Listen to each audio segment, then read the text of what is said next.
Today, I would like to discuss the latest developments in the world of AMC. James O'Keefe, the individual who exposed Pfizer, has now set his sights on unveiling the wrongdoings of the world's largest financial institution and shedding light on financial crimes such as MMTLP and AMC. Hey, welcome to AMC Daily. If you are new to the channel, be sure to subscribe to the channel and turn on post notifications by hitting the bell so you never miss any of our uploads, and also enter our giveaway. But everyone remember, this is not a financial advice video.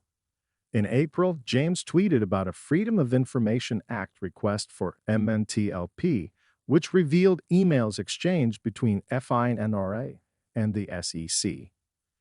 He questioned the presence of fake or counterfeit shares associated with MMTLP and sought to uncover the discussions and findings of FINRA and the SEC prior to the U3 halt. According to James, approximately 64,000 shareholders are in a state of uncertainty, facing billions of dollars in losses. This investigation has the potential to uncover what could be the largest financial crime in the history of the United States. Recently, Marduk tweeted, hinting at James O'Keefe's upcoming groundbreaking story on June 20, 2023, targeting the most influential institution. Although it is apparent that Wall Street is the subject, it remains unclear if MMTLP and AMC's transgressions will also be exposed. As of today, June 20, James tweeted just a few hours ago, announcing breaking news about a BlackRock recruiter revealing information on the company's global influence. In the interview, the recruiter made shocking statements, suggesting that with $10,000, one can buy a U.S. senator and manipulate rulings or evade punishment for crimes. I am pleased to see James O'Keefe directing his investigation towards BlackRock. This is significant because the crimes committed by BlackRock closely resemble those of Citadel, including allegations of bribery. Both Citadel and BlackRock are known to funnel substantial sums of money to U.S. senators and political candidates. Moreover, BlackRock holds a considerable number of AMC shares and maintains close ties with firms and market makers, much like Citadel. It would not surprise me if James O'Keefe extends his scrutiny to Citadel or uncovers hidden crimes within companies like MMTLP, AMC, and GameStop. I am personally thrilled to witness the unfolding of this story and eagerly await James O'Keefe's forthcoming revelations. Additionally, Frank tweeted about data from S3 Partners Research, stating that as of June 10, short sellers have accumulated approximately $318 million in mark-to-market losses on GameStop in 2023. S3 Partners further predicts the possibility of another short squeeze for GameStop, as it currently has a short squeeze score of 95%. It's worth noting that there might be an attempt to deceive retail investors into purchasing call options only to pull the rug out from under them. Caution should be exercised. Nevertheless, let's delve into the details of an article. It highlights the mounting challenges faced by investors with significant short positions in stocks like AMC Entertainment, GameStop, and other major tech companies amid the recent bullish market trend. One factor exacerbating the woes of short sellers is the exorbitant borrowing costs for stocks that retail investors refuse to sell, as evidenced by court documents. AMC has seen an increase in individual investors over the past 2 years, with 3.8 million shareholders who have continued to increase their holdings.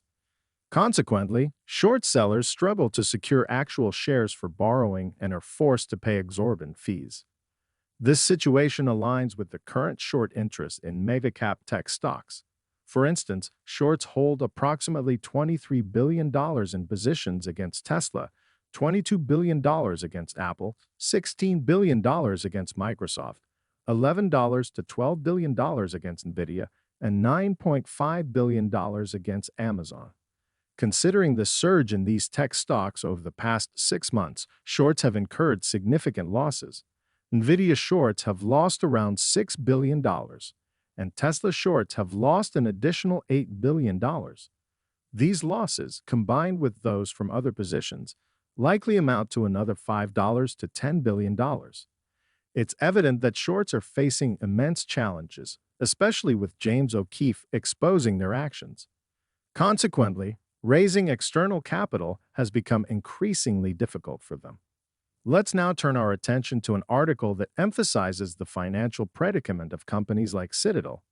Tiger Global, for instance, is struggling to meet its target of $6 billion for its new fund. The firm has only managed to secure around $2 billion for its venture capital fund, as investors have displayed lukewarm interest in recent fundraising efforts. This poses a significant problem for shorts in need of additional funds. They face difficulties selling portions of their business, acquiring debt or capital infusion from external sources, as investors lack interest. If Citadel were to require an additional $1 billion in equity sale or $2 billion in investment or loans, they would encounter significant challenges. As a result, if Citadel approaches its margin call threshold, it cannot rely on another hedge fund to invest or purchase a stake in the business. Instead, they would likely face a margin call due to the lack of investor interest in hedge funds. Tiger Global's struggles to meet its new fund targets exemplify this situation. They haven't simply missed their full fund target by a few $1 million. They have only managed to raise around 30% of the required amount. With a $4 billion shortfall, and considering the lack of interest from potential investors, Citadel finds itself $4 billion closer to a margin call. If a similar situation were to occur for Citadel, their collapse could be imminent. This explains the surge in AMC-related FUD, fear, uncertainty, and doubt, articles from InvestorPlace, as they desperately attempt to encourage selling. They are aware that hedge funds struggle to raise additional funds if necessary. However, retail investors like Suspended POS are resolute, willing to weather the storm and confident in the eventual squeeze of AMC. InvestorPlace recently published an article titled 3 Meme Stocks to Sell Before You Lose Your Shirt, Your Shorts, and Your Shoes, which is filled with typical FUD. Their intention is to create doubt and anxiety, indicating that meme stock crashes will persist in the coming months. They assert that Ryan Cohen's acquisition of GameStop shares is unfavorable and anticipate significant declines for Coinbase and AMC.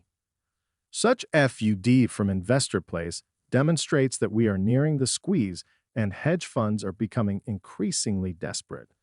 It is now apparent that hedge funds pay off senators and news outlets, as revealed by recent exposures.